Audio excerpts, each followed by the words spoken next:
अब आते हैं इस डिकम्पोजिशन प्रोसेस पे। भाई कुछ देर पहले तो हम बड़ी बातें कर रहे थे कि डिकम्पोजिशन बड़ा इंपॉर्टेंट है, बड़ा इंपॉर्टेंट है। अब जरा समझ भी लें कि इस डिकम्पोजिशन में ऐसी क्या खास बात है कि ये इसे इतना इंपॉर्टेंट बना दे रहा है। चलिए देखते हैं। डिकम्पोजिशन का मतलब होता है कॉम्प्लेक्स ऑर्गेनिक मैटर को ब्रेक करना इनटू सिंपल ऑर्गेनिक सब्सटेंसेस और इनऑर्गेनिक सब्सटेंसेस, व्हाटएवर, दोनों में ब्रेक करना है, इज कॉल्ड एज डिकम्पोजिशन। इसमें डिकम्पोजिशन के बाद जो हमें चीज़ें मिलेंगी वो कार्बन डाइऑक्साइड मिलेगा, वो हमें वाटर मिलेगा, वो हमें न्यूट्रिएंट्स भी मिलेंगे। तो carbon dioxide, water and nutrients, all these are the substances which are prepared after the process of decomposition. मुझे इन सब को यूज़ करना है। इन्हें तो मैं nitrogen cycle, sorry, carbon cycle और वाटर को जो हमारी बायोजियोकेमिकल साइकिल्स हैं, सॉरी, बायोजियोकेमिकल साइकिल्स हैं, उनके थ्रू मैं इन्हें यूज़ कर लूँगी। So these will be used in biogeochemical cycle, ठीक है। इसके अलावा मेरे पास ये जो न्यूट्रिएंट्स हैं इनको रिसाइकलिंग में हम यूज़ कर लेंगे। न्यूट्रिएंट रिसाइकलिंग भी एक फिनोमिनन होती है जिसके कारण सॉइल के अंदर न्यूट्रिएंट्स को फिर से एनरिच कर दिया जाता है so that these nutrients will be utilised by other organisms as well. So this entire phenomenon is known as decomposition. और इस डिकम्पोजिशन के बाद हम टोटल अमाउंट ऑफ वेस्ट जो जनरेट हुआ है उसको रिड्यूस कर चुके होते हैं, राइट। अब देखिए, ये जो डेट्राइटस है हमारे पास, डेड प्लांट्स और एनिमल्स जो हैं, है ना। डेट्राइटस किसे बोलते हैं बेटा? डेट्राइटस का मतलब होता है डेड रिमेन्स, है ना, चाहे प्लांट्स के हों चाहे एनिमल्स के हों। तो जो डेड रिमेन्स हैं प्लांट्स और एनिमल्स के, उन्हें हम बोलते हैं डेट्राइटस। और जो इन्हें कंज्यूम करते हैं उन्हें हम बोलते हैं डेट्राइटिवोर्स, राइट। जो फूड चेन होती है दैट इज डेट्राइटिस फूड चेन। ये ऑर्गेनिजम्स डिकम्पोजिशन में इन्वॉल्व है ना। मतलब कौन कौन सी ऑर्गेनिजम्स हो गए बेटा? हमने बात की है डिकम्पोजर्स की, जैसे हमारे बैक्टीरियाज हो गए, फंजाई हो गए, ये सब क्या है? मेरे डिकम्पोजर्स हैं। तो इन डिकम्पोजर्स को हम यूज करते हैं for the process of decomposition, और यही डेट्राइटस फूड चेन का एक पार्ट भी है। एक इंपॉर्टेंट डेट्राइटिवोर मेरे पास और है which is called as earthworm, है ना, फार्मर्स फ्रेंड। सुनते आए हैं ना आप जूनियर क्लासेस से कि जो फार्मर का फ्रेंड है उसे हम बोलते हैं अर्थवर्म, या अर्थवर्म को हम बोलते हैं फार्मर्स फ्रेंड। क्यों? क्योंकि अर्थवर्म सॉइल को ह्यूमस में कन्वर्ट करता है, और earthworm water holding capacity plus aeration introduce करता है। वाटर होल्डिंग कैपेसिटी तो इन अ लेसर एक्सटेंट, लेकिन एरिएशन इंट्रोड्यूस करता है। एरिएशन किसी भी सॉइल के अंदर जब अच्छा होगा तो प्लांट की रूट्स अच्छे से ब्रीद कर पाएंगी। Are you getting? It's so easy, है ना। एक बार समझ के देखिए। आपने देखा होगा जो गार्डनर्स होते हैं ना, वो सॉइल को क्या करते हैं? अपसाइड डाउन टर्न करते हैं, प्लोइंग करते हैं, है ना। फील्ड्स की भी प्लोइंग की जाती है। तो ये क्यों किया जाता है बेटा? सिर्फ इसलिए ताकि एयर का सर्कुलेशन वहाँ पे अच्छा हो सके। तो एयर का सर्कुलेशन मेंटेन करने के लिए, प्रॉपर करने के लिए हम क्या करते हैं? सॉइल को टर्न अपसाइड डाउन करते रहते हैं, और ऐसा करने से soil will be rich in air, isn't it? But अगर आप वो सब नहीं करना चाहते हैं तो आप सिर्फ अर्थवर्म्स को यूज कर लीजिए। ये अर्थवर्म्स जो है ये काम खुद ही कर देने वाले हैं, इसीलिए इन्हें हम फार्मर्स फ्रेंड के नाम से भी जानते हैं। They are also referred as farmers friends, right. So they perform the process of decomposition.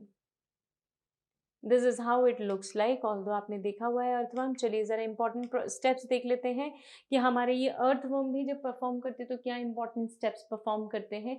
सबसे पहला प्रोसेस जो होता है दैट इज कॉल्ड, ऐसे स्टेप बाय स्टेप चलता है बेटा। सबसे पहला प्रोसेस जो होता है that is called as fragmentation. Fragmentation का मतलब होता है जो बड़े मॉलिक्यूल्स हैं, ठीक है, I have bigger molecules. These bigger molecules are converted into smaller substances. That is what is called as fragmentation. मैंने fragment कर दिया ना बेटा, बड़े टुकड़ों को, बड़े जो पीसेस थे, क्रम्स थे, उनको छोटे छोटे पीसेस में कन्वर्ट कर दिया। ऐसा करने से क्या होगा? सॉइल अच्छा बनेगा, है ना। और जितना अच्छा आपके पास सॉइल होगा ना बेटा, उतना अच्छा आपका प्लांट उसकी अपनी अपनी जो रूट्स है उनको स्प्रेड कर पाएगा। तो फ्रैगमेंटेशन का मतलब होता है बिगर पार्टिकल्स को स्मॉलर में कन्वर्ट कर देने की process. The second is leaching. जब आप बिगर सब्सटेंसेस को स्मॉलर में कन्वर्ट करते हैं तो कुछ मिनरल्स भी रिलीज होते हैं। ये मिनरल्स इनऑर्गेनिक सॉल्ट्स हैं। तो ये जो इनऑर्गेनिक सॉल्ट्स प्रिपेयर हुए हैं, ये जो इनऑर्गेनिक सॉल्ट्स रिलीज होंगे, ये सारे सॉल्ट्स कहाँ लीच आउट होते हैं? ये जितने भी इनऑर्गेनिक सॉल्ट्स हैं ये कहाँ लीच आउट होंगे बेटा? These will leach out in the soil. धीरे धीरे ये ड्रॉप होते होते या लीच होते होते सॉइल की इनर लेयर्स पे जाएंगे. फॉर सपोज ये मेरे पास टॉप लेयर है, फिर नीचे की कुछ सब्सिक्वेंट लेयर्स हैं, तो जो भी मिनरल्स हैं यहाँ पे ऊपर वो धीरे धीरे पानी के साथ जब जाएंगे ना तो नीचे नीचे की लेयर्स पे पहुंचेंगे और हल्के हल्के डिपॉजिट होना शुरू हो जाएंगे. इसे हम बोलते हैं लीचिंग. तो inorganic minerals will be leach out in the deeper layers after the process of fragmentation. भाई बड़े पीस थे बेटा, बड़े टुकड़ों में सॉल्ट्स जो है वो कंबाइंड फॉर्म में थे. आपने जब उनको ब्रेक किया तो सॉल्ट्स भी रिलीज हुए. अब वो क्या होंगे? लीच होंगे, धीरे धीरे ट्रिकल डाउन होंगे और स्प्रेड भी होते हैं, है ना. लीचिंग के साथ स्प्रेड भी होते हैं. अनदर स्टेप और another process of decomposition is catabolism. Catabolism का मतलब कॉम्प्लेक्स सब्सटेंसेस को सिंपल में कन्वर्ट करना by the help of enzymes. तो इन कैटाबॉलिक रिएक्शंस में, इन कैटाबॉलिक प्रोसेस में मुझे ऑर्गेनिजम्स की मदद पड़ेगी ना बेटा, क्योंकि यही ऑर्गेनिजम्स के अंदर तो एंजाइम्स हैं. तो I would be needing bacteria, I would be requiring fungi also. इन सब की मदद से मैं सब्सटेंसेस को क्या करूँगी? कैटाबोलाइज करूँगी, ब्रेक करूँगी. तो कैटाबॉलिज्म जो है वो इन ऑर्गेनिजम्स की मदद से होगा. उसके बाद रोल आता है चौथा रोल आता है ह्यूमिफिकेशन का. ह्यूमिफिकेशन का मतलब होता है ह्यूमस का बनना, फॉर्मेशन ऑफ ह्यूमस. क्या है बच्चों ह्यूमस? ह्यूमस एक अमॉर्फस सब्सटेंस है. It is amorphous substance.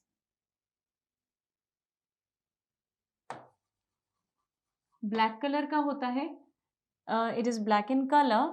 और उसके बाद क्या होता है? ये सॉइल की क्वालिटी को इम्प्रूव करता है. So it is amorphous substance.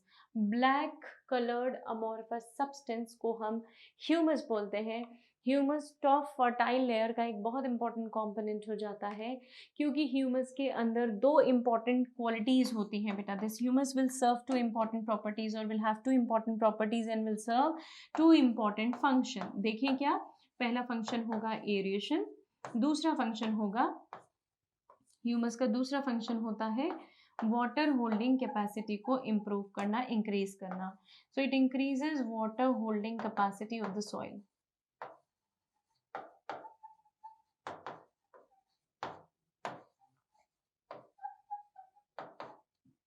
Right. तो ह्यूमस इतना इंपॉर्टेंट सब्सटेंस हो गया हमारे पास कि हमारे प्लांट की जो रूट्स हैं वो इजीली इसके अंदर एंटर कर सकती हैं, इजीली वाटर अब्जॉर्ब कर सकती हैं. It can hold water, it can hold air. Aeration अच्छा रखेगा, मिनरल्स को भी होल्ड करके रखता है बेटा. तो जब मिनरल्स को होल्ड करके रखेगा तो प्लांट की रूट्स को वो मिनरल्स इजीली अब्जॉर्ब करते आ जाएंगे. तो ह्यूमस जो है that provides all these facilities to the soil. Therefore humification is important. अभी ह्यूमिफिकेशन में कौन काम में आएगा? मेरा यही दोस्त, यही फार्मर्स का फ्रेंड भी, which is called as earthworm. Right. So humification is the another step. उसके बाद स्टेप होती है mineralisation. Fifth step is mineralisation. Mineralisation का मतलब होता है रिलीज ऑफ इनऑर्गेनिक सॉल्ट्स और इनऑर्गेनिक मिनरल्स. इनका रिलीज होना is known as mineralization. Right. So these are the steps in any ecosystem at the time of decomposition. तो जब आप decomposition करेंगे तो एक स्टेप आगे बढ़ने के टाइम पे आपको ये सारी चीज़ें मिलती जाएंगी. राइट. अब ये जो डिकम्पोजिशन हो चुका है, इसके बाद हम एनर्जी फ्लो की बात कर लेते हैं, जो हम काफ़ी देर से डिस्कस कर भी रहे थे, लेकिन हमने एक लेसर एक्सटेंट पे पढ़ा था. अब हम एनसीईआरटी की हेडिंग के हिसाब से पढ़ रहे हैं बच्चों. Let us talk about energy flow. Energy flow का क्या मतलब है? जब भी कोई ग्रीन प्लांट है, किसी इकोसिस्टम में कोई ग्रीन प्लांट है, वो ग्रीन प्लांट को हम प्रोड्यूसर बोलते हैं. You know that. And producer is responsible for the productivity. ये भी बात हमने की है कि किसी भी इकोसिस्टम में प्रोडक्टिविटी के लिए क्या जरूरी है? प्रोड्यूसर जरूरी है. अगर मेरे पास प्रोड्यूसर्स नहीं है तो डेफिनेटली मैं किसी भी इकोसिस्टम में कुछ बना नहीं पाऊंगी. तो producers are meant for productivity, meant for production. Right. अब ये प्रोड्यूसर्स जो हैं ये सनलाइट को कैप्चर करते हैं. They capture sunlight, but then do remember बेटा, ये सनलाइट का सिर्फ 1% कैप्चर कर पाते हैं, है ना। इनके ऊपर सनलाइट गिरेगी तो बहुत सारी, लेकिन उतनी गिरने वाली, उतनी रेडिएटेड एनर्जी का मात्र 1% ही यूटिलाइज कर सकते हैं। आप ऐसा न सोचें कि जितनी भी लाइट इनके ऊपर गिरेगी ये पूरी लाइट अब्जॉर्ब कर लेंगे और फिर सबको यूज कर लेंगे, नहीं। They can use hardly 1% of light which fall on them. तो ये जो 1% ऑफ एनर्जी इनके ऊपर गिरने वाली है, इनके ऊपर फॉल होगी, उसको ये यूटिलाइज करेंगे। दिस 1% विल बी यूटिलाइज्ड, किस में यूटिलाइज होगी बेटा, यूटिलाइज्ड फॉर फोटोसिंथेसिस। आपको तो पता ही है कि जो फोटोसिंथेसिस है वो कैसी फेनोमेनन है, फूड को प्रोड्यूस करने की प्रोसेस है ना। तो फोटोसिंथेसिस अगर प्लांट में होना है तो उसके लिए हमारे प्लांट ने जो सनलाइट है उसे अब्जॉर्ब करना पड़ेगा, ट्रैप करना पड़ेगा, इन द सेंस वो ट्रैप करेगा क्लोरोफिल लाइट को और उसके बाद वो फूड का फॉर्मेशन करेगा, and that will be the product of photosynthesis, isn't it? So this is available in the form of NPP, है ना, नेट प्राइमरी प्रोडक्टिविटी। क्यों? क्योंकि प्लांट ने किया ना बेटा, तो प्लांट के अंदर तो आपने जो भी ग्रॉस होगा उसको माइनस करेंगे रेस्पिरेशन से, तो ग्रॉस को रेस्पिरेशन से माइनस करोगे तो automatically you will get only net primary productivity, and this is how the entire world survives. Now in plants के ऊपर कौन डिपेंडेंट है बेटा, इन प्लांट्स के ऊपर मेरे कंज्यूमर्स डिपेंडेंट है, हमने बात की है पहले भी। तो all the animals are dependent either directly और इनडायरेक्टली। डायरेक्टली कौन डिपेंडेंट है, हार्बीवोर।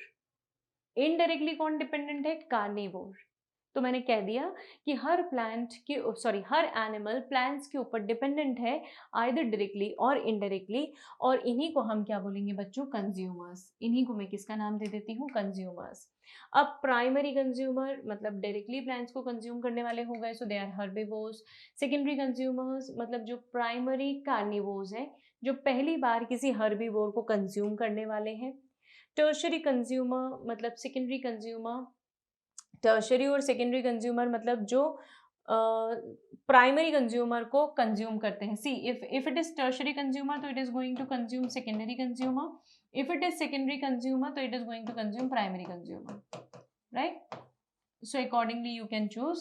तो primary consumer, secondary consumer and thus we have tertiary consumer। ये एक entire pyramid है जो कि आपको बता रहा है कि इन organisms के बीच में connectivity कैसी है। मेरे पास जो first trophic level के organisms होते हैं उन्हें मैं बोलती हूँ producers। So producers are all green plants जो कि photosynthesis करते हैं और फोटोसिंथेसिस करके ये एनर्जी प्रिपेयर करते हैं। इनके ऊपर आ गए सेकेंड ट्रॉफिक लेवल पे मेरे पास प्राइमरी कंज्यूमर, उसके ऊपर आ गए थर्ड ट्रॉफिक लेवल पे मेरे पास सेकेंडरी कंज्यूमर, थर्ड के बाद फोर्थ ट्रॉफिक लेवल पे आ गए टर्शरी कंज्यूमर, और finally I have all the predators at the apex. Predators में वल्चर्स, ईगल्स, लायंस, टाइगर सब कुछ आ जाता है। ओके ये टॉप कार्निवोर भी कहलाते हैं बेटा, जो सबसे ऊपर आए ना प्रेडेटर्स, इन्हें मैं टॉप कार्निवोर के नाम से भी जान सकती हूँ। So we call them as top carnivores as well. Secondary carnivores जो है वो ये सारे एनिमल्स हैं, जैसे स्नेक है, फॉक्स है, वल्चर्स है, इवन सेकेंडरी और टर्शरी भी बोल सकते हो आप, हाइनास वगैरह, they are also included here. Herbivores primary consumer हो गए, कार्निवोर्स जो हर्बीवोर को कंज्यूम करते हैं they are secondary consumer, right. So this is the entire makeup of any ecosystem. लेकिन यहाँ पे डिकम्पोजर की पोजीशन कहाँ है, आपको तो कहीं नहीं दिख रहे होंगे डिकम्पोजर, इधर तो कहीं नहीं दिख रहे होंगे। पता है क्यों बच्चों?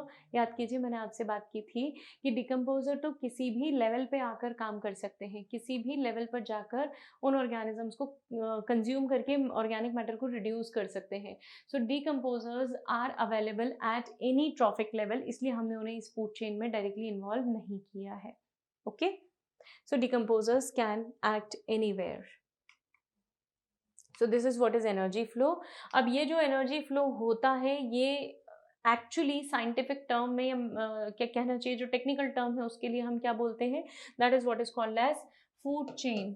फूड चेन का साधा साधा मीनिंग बताऊं बेटा? फूड चेन का मतलब होता है ऐसा एक connection that indicates who Yeats whom, कौन किसको खा रहा है, ये बताने का काम जो करती है वो मेरी फूड चेन करती है। तो ये तो मैंने पहले भी बताया था कि अगर कोई एक ऑर्गेनिज्म किसी दूसरे को खा रहा है, कंज्यूम कर रहा है, तो वो इन एक्चुअल सेंस क्या कर रहा है, उससे एनर्जी डिराइव कर रहा है।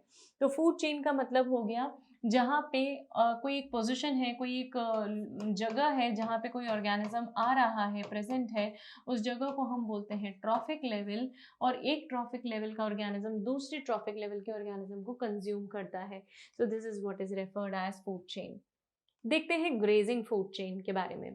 ग्रेजिंग फूड चेन मतलब जो ग्रासलैंड इकोसिस्टम में फूड चेन रन करेगी उसे मैं बोलती हूँ ग्रेजिंग फूड चेन। इस ग्रेजिंग फूड चेन में आपको फर्स्ट प्रोड्यूसर लेवल पे कोई भी प्लांट, ग्रास, कुछ भी मिल जाएगा। जो प्राइमरी कंज्यूमर होगा, ये मेरा प्राइमरी कंज्यूमर है, दैट इज कैटरपिलर हियर, है ना, जो ग्रास को कंज्यूम कर रहा है। क्योंकि घास की पत्तियों पे आपने देखा होगा कैटरपिलर्स छेद कर देते हैं। वो छेद क्यों करते हैं? क्योंकि वो उतना पोर्शन खा चुके होते हैं। इस कैटरपिलर को मेरा कभी भी फ्रॉग कंज्यूम कर लेगा, that is secondary consumer for me. Frog को स्नेक कंज्यूम कर सकता है, टर्शरी कंज्यूमर। स्नेक को हॉक या आउल कंज्यूम कर सकता है, that is my quaternary consumer. Hawk, vulture, owl कोई भी कंज्यूम कर सकता है, पिकॉक कोई भी कंज्यूम। सो ये मेरी एक ग्रेजिंग फूड चेन हो गई, है ना। आप अपने हिसाब से ऑर्गेनिजम्स को वैरी कर सकते हैं, चेंज कर सकते हैं, लेकिन बट देन डू रिमेंबर यहाँ पे जो प्लांट्स होंगे वो ग्रास होगी एंड एट प्रोड्यूसर लेवल। तो grass would be found at producer level, right.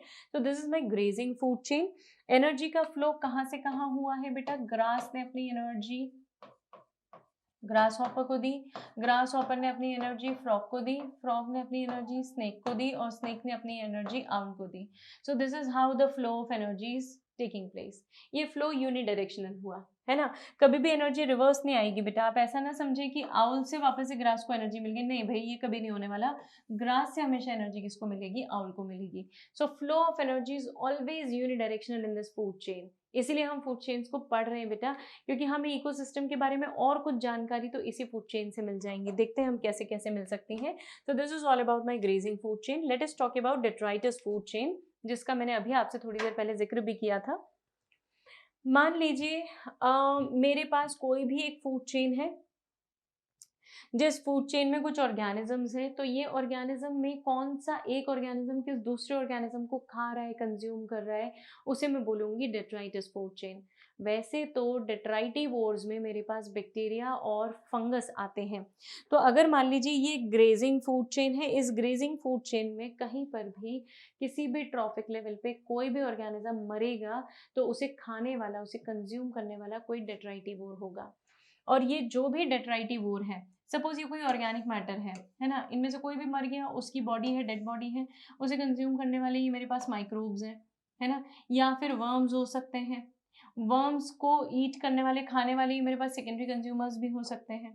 तो डेट्राइटिवोर्स में कोई भी एक फूड चेन के अंदर जहाँ पे भी लिटर होगा, ऑर्गेनिक वेस्ट होगा, उसे कंज्यूम करने वाले मेरे पास कौन होंगे? Consumers. That will be called as detritivore food chain और detritus food chain, right? Let us talk about a question. Identify the possible link A, है ना, this is link A which is missing here in the following food chain. तो A क्या हो सकता है? Plant को insect खाएगा, plant की एनर्जी इंसेक्ट को मिल गई, इंसेक्ट की एनर्जी फ्रॉग को मिल गई, फ्रॉग की एनर्जी किसे मिलेगी भाई, और किसकी एनर्जी ईगल को मिलेगी। तो एक फूड चेन है आपके सामने, इस फूड चेन में हमें इनमें से कोई ऑर्गेनिज्म चूज करके बिठाना है। सो फ्रॉग को वुल्फ खा तो सकता है, लेकिन वुल्फ को ईगल डायरेक्टली नहीं खा सकता, डिपेंड्स वुल्फ का साइज क्या है। पैरेट तो बिल्कुल नहीं होगा। रैबिट ऑफ कोर्स हो सकता है, क्योंकि rabbit can be easily hold up by eagle, तो वो इजीली खा सकता है। स्नेक ऑफ कोर्स नहीं होगा, sorry, snake even is possible, है ना, snake even is possible. Frog को स्नेक खाएगा और स्नेक को हॉक या ईगल खा सकता है। So for me here two answers are equally correct, rabbit and snake. Wolf भी हो सकता है अगर वुल्फ का बच्चा हो तो, right. So here I can consider two answer simultaneously, right. But then as per the answer की which was issued by I mean NTA, यहाँ पे हमारे पास आंसर है C, D, I am so sorry. तो C can also be equally place there. चलिए अब इन food chains का आपस में जो कनेक्शन है उस कनेक्शन को भी हम देख लें। भाई कोई एक फूड चेन का ऑर्गेनिज्म अगर किसी दूसरी फूड चेन के ऑर्गेनिज्म में मैच हो रहा है, मिल रहा है, तो उसे हम कैसे कंसिडर करेंगे? I show the previous slide again. Suppose let us go back to grazing food chain. ये मेरे पास ग्रेजिंग फूड चेन है। इस ग्रेजिंग फूड चेन में किसी एक जगह से एनर्जी का फ्लो दूसरे ऑर्गेनिज्म को रहा है। मैं फूड चेन को थोड़ा छोटा कर देती हूँ। पहली बात तो मैंने क्या सीखी बेटा, इस फूड चेन में एनर्जी का फ्लो जो है वो यूनी डायरेक्शनल है ना। एनर्जी एक जगह से दूसरी जगह, एक ऑर्गेनिज्म से दूसरे ऑर्गेनिज्म की तरफ फ्लो हो रही है, so the energy flow is unidirectional. दूसरा, हमेशा प्रोड्यूसर से ही कंज्यूमर की तरफ जाएगी एनर्जी, ये स्टेटमेंट भी ध्यान रखेंगे, कंज्यूमर की ही तरफ जाएगी। और जब भी एक ट्रॉफिक लेवल से एनर्जी किसी दूसरे ट्रॉफिक लेवल पे जा रही है तो वहां पे हमेशा एनर्जी का थोड़ा बहुत हिस्सा जो है वो नुकसान में जाएगा। So there is always a loss of energy. कब? Loss of energy as we move from one trophic level to another trophic level, as we move from one trophic level to another.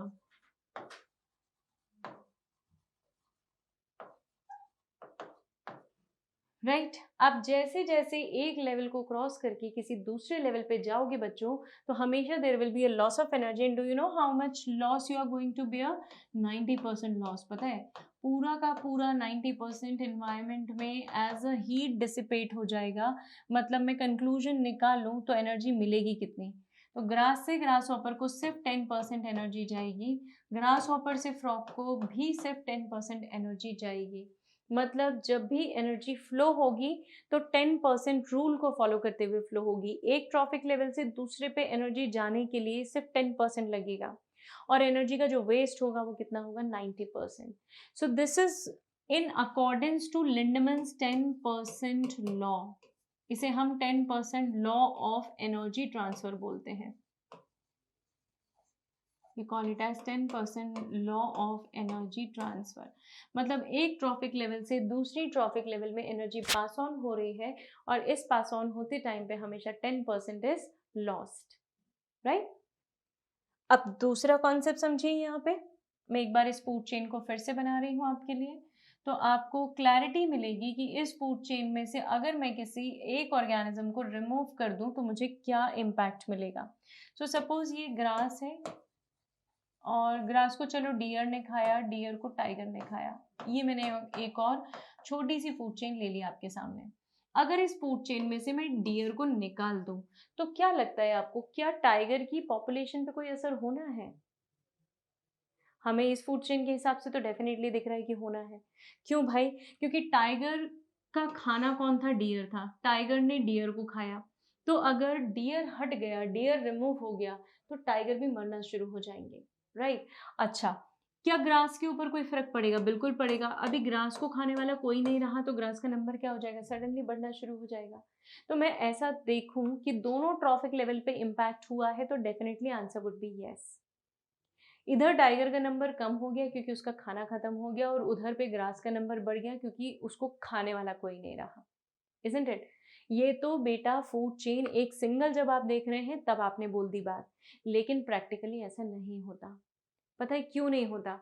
क्योंकि food chain के अलावा एक और connection है organisms के बीच में और उसे हम बोलते हैं फूड वेब, राइट। तो अब हम फूड वेब का डिस्कशन करेंगे कि फूड वेब में कैसे ऑर्गेनिजम्स आपस में इंटरलिंक्ड हैं और कैसे फूड को, या यूं कहूं तो एनर्जी को एक्सचेंज कर रहे हैं। क्योंकि फूड चेन होती है बेटा, इसलिए इस टाइगर को अगर डियर नहीं मिला ना तो it is going to eat something else, है ना।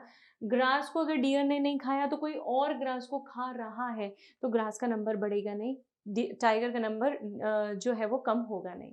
So let us now talk about food web. Food chain में एक ऑर्गेनिज्म दूसरे ऑर्गेनिज्म से कनेक्टेड है और ये फूड के टर्म्स में या एनर्जी के टर्म्स में कनेक्शन है, राइट। इतना हमारा डिस्कशन हुआ है। लेकिन नेचर में इंडिपेंडेंट फूड चेन्स केवल एग्जिस्ट करती हैं ऐसा बिल्कुल भी नहीं है। हमेशा फूड चेन्स आपस में इंटरकनेक्टेड हैं। तो फूड चेन्स का लिंकिंग होता है या फूड चेन्स का इंटरकनेक्शन होता है।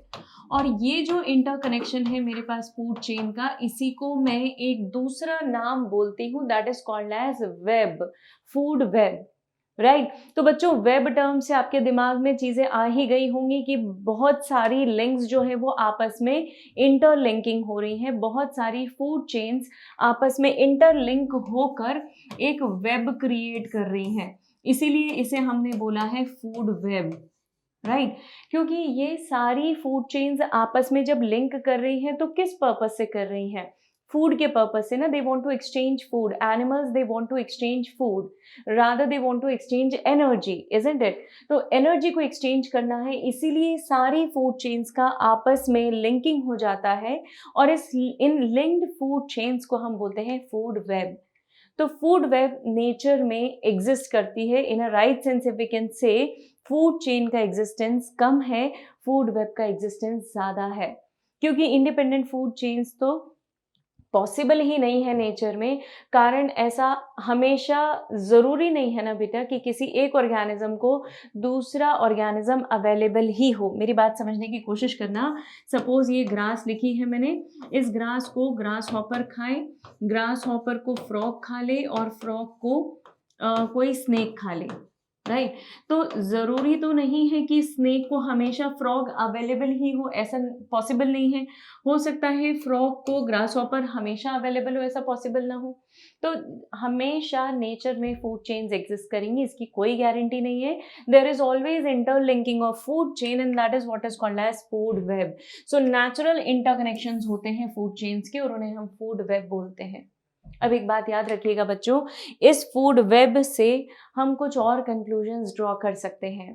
तुम्हें याद होगा मैंने एक बात पूछी थी कि अगर सपोज किसी एक ट्रॉफिक लेवल से तुम किसी एक ऑर्गेनिज्म को रिमूव कर दोगे तो क्या किसी दूसरे ट्रॉफिक लेवल पर उसका इम्पैक्ट पड़ेगा? हमने ये फूड चेन बनाई थी, रिमेंबर? मैं अगर यहाँ से डियर को रिमूव कर दूं तो क्या टाइगर की पॉपुलेशन पे कोई इफेक्ट पड़ेगा? क्या प्लांट्स की पॉपुलेशन पे कोई इफेक्ट पड़ेगा? तो हमने कहा था यस पड़ेगा, बिल्कुल पड़ेगा। पर वो कब पड़ेगा बच्चों? जब मैं फूड चेन की बात कर रही हूँ। लेकिन अगर मैं इन फूड चेन्स को कनेक्ट कर दूं और ये मान के चलूं कि सिर्फ टाइगर के पास डियर ही खाने के लिए एक फूड है, ऐसा नहीं है ना? तो मेरे पास क्या जनरेट हो जाएगी? ये एंटायर इंटरकनेक्शन जनरेट हो जाएगा और इसे मैं कहूंगी फूड वेब। देखिए, फूड वेब में प्रोड्यूसर का लेवल तो फिक्स है बच्चों, प्रोड्यूसर तो वही रहेंगे, मेरे प्लांट्स रहेंगे। ये मेरे प्लांट्स या ग्रास हो गए, है ना? ये सब प्रोड्यूसर लेवल के ऑर्गेनिजम्स हो गए। हो सकता है कि किसी एक प्लांट के प्रोडक्ट को, सपोज मैंगो है तो मैंगो को कंज्यूम करने या मैंगो के आसपास आपको फ्रूट फ्लाइज दिखेंगे which are Drosophila, isn't it? ये फ्रूट फ्लाइज मैंगो के आसपास होवर करती रहती हैं। ये हमने एक एग्जांपल लिया है। इन फ्रूट फ्लाइज को ड्रैगन फ्लाइज कंज्यूम कर सकती हैं, ड्रैगन फ्लाइज को हमारे फ्रॉग कंज्यूम कर सकते हैं, right? Dragon flies can be consumed by frog, frog को स्नेक खा सकता है, स्नेक को हॉक खा सकता है। तो ये मेरी फूड चेन यहाँ से शुरू होकर ऐसे मूव करी और यहाँ पे टर्मिनेट हो गई, राइट? मैं देखूं तो ये मेरे पास ईगल जो है वो क्या हो गया बेटा? टॉप कार्निवोर हो गया। और प्रोड्यूसर आपको पता ही है, बीच के कंज्यूमर्स आप डिफाइन कर सकते हैं, प्राइमरी, सेकेंडरी एंड टर्शरी। अब एक दूसरी फूड चेन देख लेते हैं इसी में। सपोज ये मेरा फ्लावरिंग प्लांट है, इस फ्लावरिंग प्लांट के ऊपर बटरफ्लाई होवर कर रही है, बटरफ्लाई से नेक्टर ले रही है। इस बटरफ्लाई को फ्रॉग ने देख लिया, पकड़ लिया, खा लिया। फ्रॉग को फिर से किसने खा लिया? स्नेक ने खा लिया, राइट? फ्रॉग को डायरेक्टली ईगल भी खा सकता है। तो ये फूड चेन यहीं टर्मिनेट हो गई, मतलब यहाँ से निकल के ये फूड चेन यहाँ टर्मिनेट हो गई, या फिर यहाँ से निकल के ये फूड चेन यहाँ टर्मिनेट हो गई, राइट? तो हमारे पास ये सारे इंटरलिंकिंग्स हैं। इसमें क्या कंक्लूजन देख सकते हैं आप? अगर आप बटरफ्लाई को रिमूव कर देंगे तो क्या ड्रैगन फ्लाई मर जाएगी? व्हाट डू यू से? नहीं मरेगी भाई, क्योंकि ड्रैगन फ्लाई तो और भी कई लोगों को खा सकती है, फ्रूट फ्लाई को भी खा सकती है। जरूरी नहीं है सिर्फ बटरफ्लाई को खाई, ये और भी तरीके के इंसेक्ट्स को कंज्यूम कर पाती है। तो इसीलिए किसी एक ट्रॉफिक लेवल के ऑर्गेनिज्म को अगर आप रिमूव कर देंगे तो दूसरी ट्रॉफिक लेवल के ऑर्गेनिजम्स भी मर जाएंगे। एकदम से ये पॉसिबल नहीं है। ग्रेजुअली डेफिनेटली इकोसिस्टम में इम्बैलेंस होगा, लेकिन इनिशियली इम्बैलेंस बिल्कुल भी नहीं होगा, राइट? तो I hope this is very much clear to all of you कि अगर इन फूड वेब्स की बात मैं करूं, इन फूड वेब्स के लिंकिंग की मैं बात करूं, तो किसी एक जगह के ऑर्गेनिज्म को रिमूव करने से the entire food chain is not going to get disturbed, isn't it? So this is what is the concept of food web. अब अगर सपोज मैं किसी भी इकोसिस्टम में या एनवायरनमेंट में प्रोडक्टिविटी की बात करूं, तो मैंने आपसे पहले भी बात की हुई है बेटा कि एक अगर ग्रासलैंड इकोसिस्टम को डेजर्ट से मैं कंपेयर करूं, तो बट ऑब्वियस सी बात है कि जो ग्रासलैंड इकोसिस्टम है, मतलब ग्रास जो है, उनका प्रोडक्टिविटी हाई होगा as compare to desert, right. Grass की productivity would be higher as compare to desert. क्यों बेटा? क्योंकि डेजर्ट्स में आप बहुत ज़्यादा, डेजर्ट में पूरी ड्राई कंडीशन है, प्लांट्स का नंबर कम है, और प्लांट्स का नंबर कम होगा तो क्या फोटोसिंथेसिस कम नहीं होगा? बिल्कुल होगा। तो फोटोसिंथेसिस का रेट डेजर्ट में कम होने से प्रोडक्टिविटी इज लेस, और यहाँ पर किसी ग्रासलैंड इकोसिस्टम में प्रोडक्टिविटी इज हाई। पर अब एक बात और सुनिएगा मेरी, ये एग्जाम के पॉइंट ऑफ व्यू से बहुत अच्छी बात बता रही हूँ, बहुत इंपॉर्टेंट बात बता रही हूँ, ध्यान से समझ के सुन के अब्जॉर्ब कर लीजिए। आपने ओशियंस में कोरल रीफ्स के बारे में सुना है। अगर मैं हाईएस्ट प्रोडक्टिविटी की बात करूं, हाईएस्ट प्रोडक्टिविटी की अगर मैं बात करूं, तो सबसे ज्यादा प्रोडक्टिविटी मुझे कहां पे मिलेगी? किसी भी ओशन इकोसिस्टम में कोरल रीफ्स में मिलेगी। पता है क्यों? भाई आपके दिमाग में एक चीज आ रही होगी कि मैम ग्रासलैंड इकोसिस्टम में तो फोटोसिंथेसिस का रेट ज्यादा है, कोरल रीफ में तो फोटोसिंथेसिस होना नहीं है, तो फिर क्यों हम इन दोनों के कंपैरिजन में भी, ग्रास और कोरल रीफ के कंपैरिजन में भी कोरल रीफ की प्रोडक्टिविटी ज़्यादा है? रीज़न बेटा, एक तो कोरल रीफ जहाँ पे है वहाँ पे वाटर जो है वो ट्रांसपेरेंट है, राइट, शैलो वाटर है, और दूसरा वहाँ पे वार्मथ है, इसके कारण वहाँ पे प्रोडक्टिविटी ज़्यादा है। ठीक है। दूसरी बात, हम जब टेरेस्ट्रियल इकोसिस्टम्स की बात करते हैं तो बट ऑब्वियस सी बात है कि टेरेस्ट्रियल इकोसिस्टम में मेरे पास ग्रासलैंड की जो प्रोडक्टिविटी है दैट इज मोर, राइट। क्यों बेटा? क्योंकि पहली बात तो नेचर में या फॉरेस्ट की बात करूं, स्ट्रैटिफिकेशन फॉलो होता है। स्ट्रैटिफिकेशन हम देख चुके हैं, हम जान चुके हैं कि स्ट्रैटिफिकेशन का मतलब क्या है, लेयर्स हैं। तो हमारे ट्रीज जो है ना बेटा, वो लेयर्स के फॉर्म में अरेंज है, और क्योंकि वो लेयर्स के फॉर्म में अरेंज है इसलिए मैं उसे स्ट्रैटिफिकेशन बोलती हूँ। इसका फायदा पता है क्या है? जो टॉल ट्रीज हैं उनको भी सनलाइट सफिशिएंट रिसीव हो रही है, जो शॉर्ट ट्रीज हैं, लेस हाइटेड हैं, उनको भी सफिशिएंट सनलाइट रिसीव हो रही है। मतलब कोई भी यहाँ पे स्कैर्सिटी में नहीं है। दूसरा, यहाँ पे मिनरल्स की अवेलेबिलिटी सॉइल में ज़्यादा होती है, so minerals are readily available, sunlight is readily available, दूसरे ऑर्गेनिज्म से बनाया हुआ या डीकम्पोजर से बनाया हुआ ह्यूमस भी रेडिली अवेलेबल है।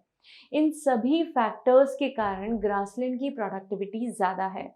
ओशन में कोरल रीफ्स की ज़्यादा क्यों होंगी वो मैंने आपको बता दिया, बट ओवरऑल अगर मैं देखूं, सिर्फ कोरल रीफ को हटा दूं तो ओशंस की प्रोडक्टिविटी जो है वो लेस रहेगी। Oceans will have less productivity. क्या रीज़न है बेटा इसका? इसका रीज़न यही है, अब ये डिपेंड करता है टेम्परेट फॉरेस्ट है या आपका ट्रॉपिक फॉरेस्ट है, वो उन टेम्परेट ओशंस है या ट्रॉपिक ओशंस है, उस पर डिपेंड करता है। इसका रीज़न है जहाँ पे सीजनल वेरिएशंस होंगे। देखिए इमेजिन कीजिएगा, अगर ये मेरा ओशन है, यहाँ पे सीजनल वेरिएशंस अगर हो रहे हैं, चेंजेस आ रहे हैं, समर आ रहे हैं, विंटर आ रहे हैं, तो इस तरीके के जब वेरिएशंस होंगे तो जो ऊपर का पानी है, ऊपर का पानी अगर वार्म हो गया है, ठीक है, तो वो वार्म होने के बाद नीचे और नीचे का पानी ऊपर, ये दोनों जगह सर्कुलेट होता रहेगा। तो वार्म और cold water due to seasonal variations ऊपर और नीचे मूव करते रहेंगे, सर्कुलेशन में रहेंगे, राइट। जब ये सर्कुलेशन में रहेंगे बेटा, तो ये मिनरल्स को भी सर्कुलेट करते रहेंगे, और मिनरल्स के प्रॉपर सर्कुलेशन के कारण क्या होगा, जो प्लांट्स हैं उनको मिनरल्स अवेलेबल होंगे, they can grow and they can give rise to the starch formation, और they can form the starch, right.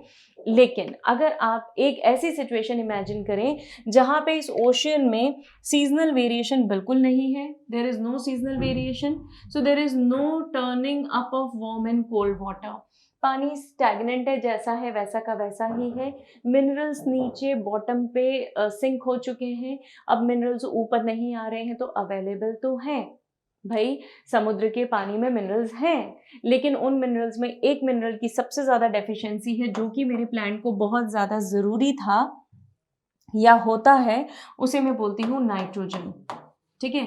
Phosphorus भी नहीं बेटा इतना, आप याद करिए, आपने एल्गल ब्लूम्स पढ़े हैं, यूट्रोफिकेशन की प्रोसेस पढ़ी है। यूट्रोफिकेशन में क्या होता है कि जितना भी नाइट्रोजन या नाइट्रेट्स जो है वो पानी के साथ बहकर आपके पॉन्ड में आए और एल्गी को जैसे ही नाइट्रोजन का सोर्स मिल गया उसने रैपिड ग्रोथ शुरू कर दी। याद आता है आपको ये? तो अगर यही नाइट्रोजन यहाँ भी अवेलेबल होता तो यहाँ पे भी फोटोसिंथेसिस का रेट अच्छा होता, लेकिन यहाँ नाइट्रोजन अवेलेबल नहीं है सफिशिएंट क्वांटिटी में, इसीलिए यहाँ पे फोटोसिंथेसिस जो है वो कम होगा, लेसर रेट पे होगा। सो this is what is the relationship between productivity of different types of ecosystem, isn't it? अब अगर मैं किसी भी एक पर्टिकुलर इकोसिस्टम को ले लूं तो वहाँ पे ग्राउंड से ऊपर जितने प्लांट्स हैं, ये मेरा ग्राउंड है और इससे ऊपर जितने प्लांट्स हैं मेरे पास, इन प्लांट्स के बायोमास को मैं कहती हूँ स्टैंडिंग क्रॉप। स्टैंडिंग क्रॉप का मतलब ऑलरेडी जो ग्राउंड से ऊपर क्रॉप लगी हुई है और उसने जितना भी प्रोडक्शन किया है, जितना भी बायोमास उसने बनाया है, उसे मैं बोलती हूँ standing crop, right? So standing crop is nothing but it is available biomass, कि आपको कितना बायोमास मिल रहा है उसको हम कहते हैं स्टैंडिंग क्रॉप, राइट? अब देखिए, अगर इस स्टैंडिंग बायोमास की मैं बात करूं तो ये स्टैंडिंग बायोमास किसी फूड चेन से भी आप कंपेयर कर सकते हैं। कैसे करेंगे बेटा? किसी भी फूड चेन में जो प्रीवियस ट्रॉफिक लेवल के ऑर्गेनिजम्स हैं, जैसे कंसिडर दिस फूड चेन, यहाँ पे ये जो प्लांट्स हैं, ऑफ कोर्स प्लांट्स का बायोमास ज़्यादा होगा और इसका ज़्यादा बायोमास ही तो अगले ट्रॉफिक लेवल के ऑर्गेनिज्म के डाइट को सपोर्ट करेगा, ठीक है? यहाँ पे आप डियर कंसिडर कर लें, तो अगर यहाँ पे डियर होगा तो डियर को कंपैरेटिवली हमें ज़्यादा बायोमास प्रोवाइड करना पड़ेगा। डियर ने वो बायोमास कंज्यूम किया और उसके बाद डियर ने अपना कुछ सेकेंडरी प्रोडक्शन किया, फिर वो सेकेंडरी प्रोडक्शन एनर्जी के फॉर्म में नेक्स्ट ट्रॉफिक लेवल को अवेलेबल होगा। इमेजिन हियर टाइगर, तो अगर यहाँ पे टाइगर और बर्ड व्हाटएवर, ये डियर की जगह पे अगर मैं वर्म ले लूँ तो वर्म का बायोमास और बर्ड के बायोमास में डिफरेंस है। ऑब्वियसली बर्ड्स को ज़्यादा वर्म्स चाहिए होंगे सो दैट बर्ड का बायोमास जस्टिफाइड रहे, बर्ड को सफिशिएंट खाना मिल सके, इसलिए बर्ड्स का फीडिंग जो होगा, फीड जो होगा दैट विल बी मोर, है ना? And in order to satisfy the hunger of birds we should have more worms, और वही ज़्यादा वर्म्स उसका नंबर, मतलब उन वर्म्स का नंबर हमें ज़्यादा रखना पड़ेगा सो दैट यहाँ पे जो बर्ड्स अवेलेबल हैं उनका नीड सेटिस्फाई हो सके। उसी तरह वर्म्स के लिए, एक वर्म के लिए मुझे सफिशिएंट क्वांटिटी ऑफ प्लांट रखना पड़ेगा सो दैट उसका जो हंगर है वो सेटिस्फाई हो सके, राइट? तो अगर किसी भी फूड चेन में मैं एनर्जी फ्लो को देखूंगी तो वो एनर्जी फ्लो हमेशा ही प्रोड्यूसर से कंज्यूमर की तरफ होना है। हमने पहले भी बात की हुई है इसके बारे में। तो प्रोड्यूसर से कंज्यूमर की ही तरफ हमेशा फूड का फ्लो होता है और ये फूड का फ्लो एनर्जी के टर्म्स में होता है। रिमेंबर 10% लॉ हमने बात की हुई है कि जब भी एक ट्रॉफिक लेवल से दूसरी ट्रॉफिक लेवल में एनर्जी का ट्रांसफर होगा so there will be 90% energy is going to get loss, ठीक है, and only 10% form of energy is going to get absorbed or utilized, right? So this is what is basically the law of energy transfer. Lindemann ने propose किया था, इसलिए इसे हम Lindemann's 10% law भी बोलते हैं। So I hope this is clear to all of you. Let us talk about a question. Mass of living matter at a trophic level in an area at any time is called as, किसी भी जगह पे जो मास है किसी particular area एक particular time पे, उसे हम क्या बोलते हैं? क्या हम उसे स्टैंडिंग स्टेट बोलते हैं या क्या हम उसे स्टैंडिंग क्रॉप बोलते हैं? Of course C and D तो लिस्ट में है ही नहीं। ह्यूमस आपको पता है एक अमॉर्फस सॉलिड है जो कि सॉइल की क्वालिटी को इम्प्रूव करता है। डेट्राइटिस जो है वो डेड ऑर्गेनिक मैटर है जिसे डिकम्पोजर्स खत्म करने की कोशिश करते हैं। Now standing crop is living biomass and standing state जो होता है वो इनऑर्गेनिक कंपाउंड्स का होता है, ठीक है बच्चों? इनऑर्गेनिक कंपाउंड्स का जो अभी हम अगले बस थोड़ी देर में पढ़ने वाले हैं, इनऑर्गेनिक सब्सटेंसेस का जो कलेक्शन होता है उसे हम बोलते हैं standing state, right? So answer here is B, that is standing crop.